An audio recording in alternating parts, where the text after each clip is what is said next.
So hello my YouTube family, I hope आप लोग बहुत ही अच्छे होंगे। वीडियो सुपर से डुपर से ऊपर हो गया है, तो प्लीज़ आप लोग वीडियो लास्ट तक देखिएगा। अगर वीडियो में मज़ा नहीं आया तो डिसलाइक कर दीजिएगा, और वीडियो आप लोग को अच्छा लगे तो प्लीज़ एक शेयर जरूर करिएगा, अपने छोटे भाई को सपोर्ट करिए। मिलते हैं नेक्स्ट वीडियो में, तब तक के लिए लव यू, जय हिंद, जय भारत।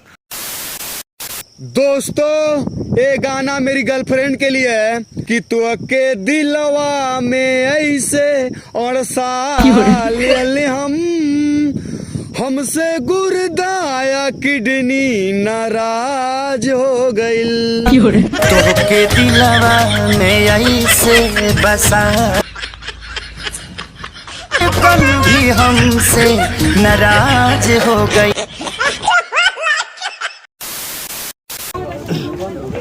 मेरी जान कहती है तुम फिक्र जो मेरी इतनी करते हो, एक पल की जुदाई में पल पल मरते हो।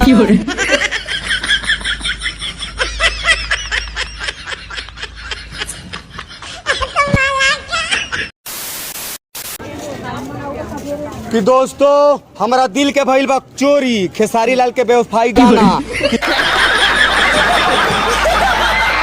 कि अच्छा किया जो निकल आया, बहुत भीड़ थी उनके दिल में।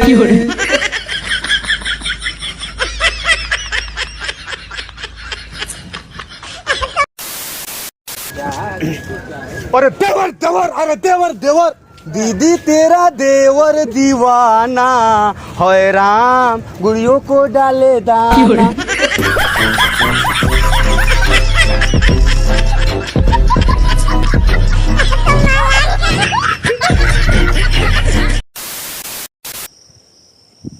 दोस्तों, ये गाना मेरी गर्लफ्रेंड के लिए है कि तू के दिलवा में ऐसे और साले हमसे गुर्दाया किडनी नाराज हो गइल।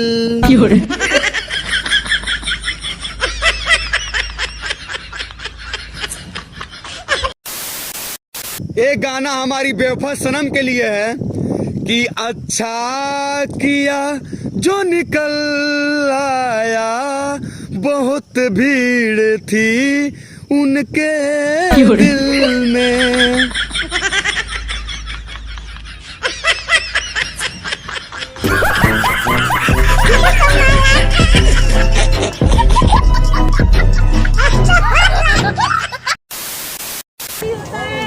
अरे भाभी नमस्ते।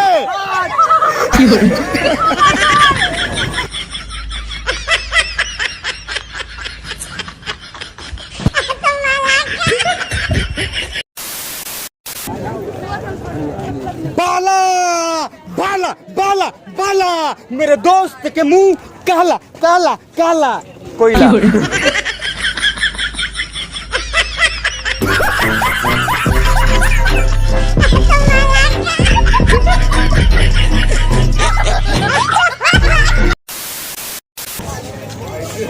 कि पढ़ाई में मन नहीं लगता हमारा, छछुंदर के पीछे गई तारा रारा, मने मन मुनक्का मने मन छोहाड़ा।